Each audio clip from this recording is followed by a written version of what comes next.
Nós podemos entender que aquilo que aquele policial fez em São Paulo na ponte, que desde ontem está sendo repetido nas televisões brasileiras, nos telejornais, é uma liberdade de expressão? Se nós levarmos a liberdade de expressão ao absoluto, ele estaria protegido pela liberdade de expressão. A liberdade de expressão abarca qualquer expressão? O marido que bate na mulher dentro de casa e ainda vai na frente do juiz, e todos nós sabemos relatos disso, e depõe: doutor, eu não bato em mulher. A ministra Carmen Lúcia outro dia lembrava esse episódio aqui no café conosco, de um juiz do interior que contou a ela esse caso. Doutor, eu não bato em mulher não, mas o senhor está sendo acusado aqui de ter batido na sua mulher. Ah, mas essa é minha, é a minha mulher. Mas eu não sou violento, eu não saio por aí batendo nas mulheres não, mas essa é minha. Isso é liberdade de expressão. Se nós levarmos o absoluto liberdade de expressão, tudo está permitido.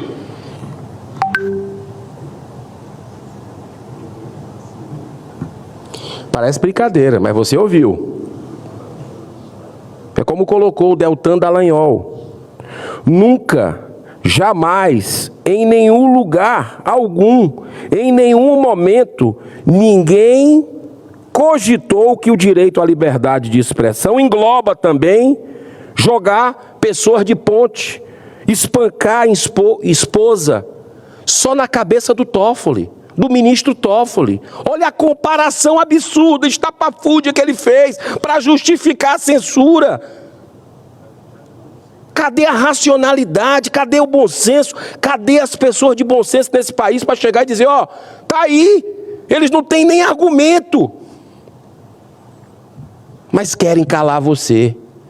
Querem jogar uma pá de cal no restinho de democracia que a gente ainda pode ter. Essas declarações com analogias referentes à liberdade de expressão são tão absurdas do ministro Toffoli que jamais chamariam a atenção se fossem ditas por alguma pessoa que tivesse com sinal de embriaguez e fosse um ignorante jurídico. Nós estamos falando de um voto de um ministro do Supremo, pessoal. Um dos julgamentos mais arbitrários da história do STF, pois tem um duplo objetivo: controle das redes sociais e legitimação da censura no Brasil, ferindo de morte a nossa Constituição. Essa mesma Constituição exige apenas duas condições essenciais para que uma pessoa possa ser indicada para a Suprema Corte brasileira. Sabe qual é a primeira?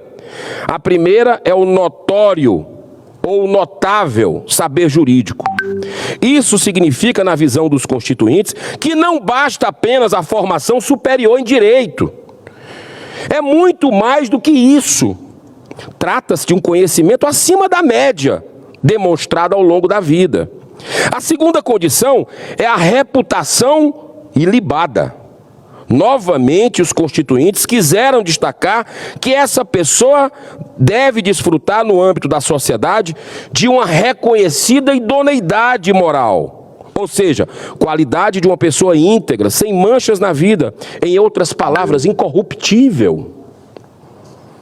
Essas últimas declarações, completamente desconexas do ministro, vêm corroborar que ele não atende à condição definida pela Constituição, pois sua carreira jurídica foi limitadíssima, como advogado do PT.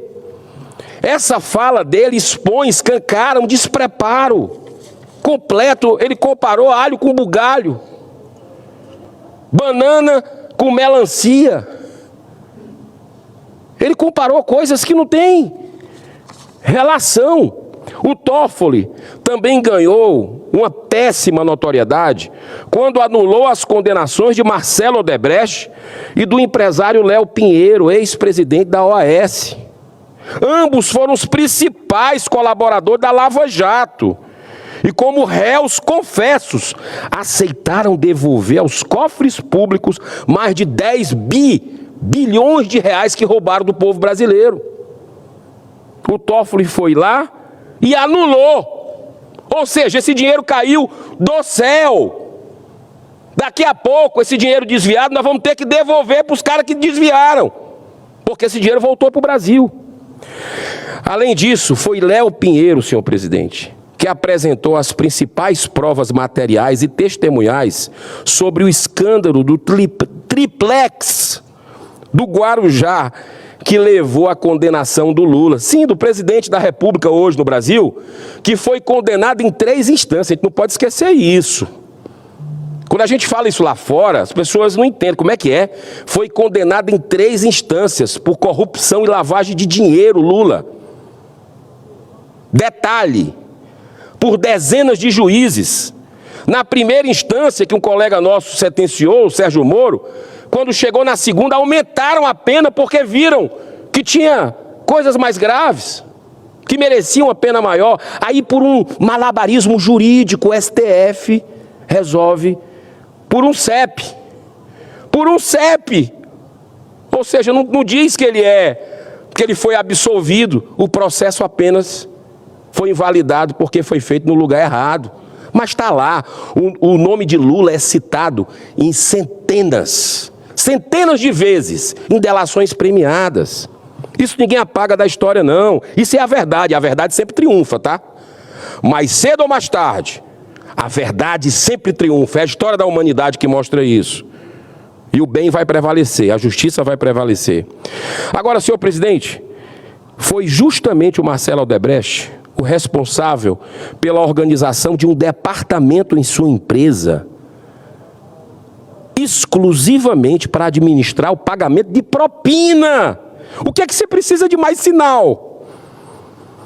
E ele dava os codinomes aos políticos corruptos.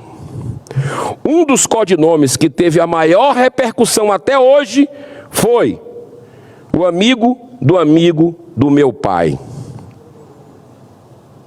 Adivinha? Puxa na história. 2019, o amigo do meu pai, a gente chegando aqui no Senado, começa a ver o enterro da Lava Jato a partir de decisões do Supremo Tribunal Federal, que deveria avançar com a Lava Jato. Tinha dever moral de avançar nessa nação, um trabalho feito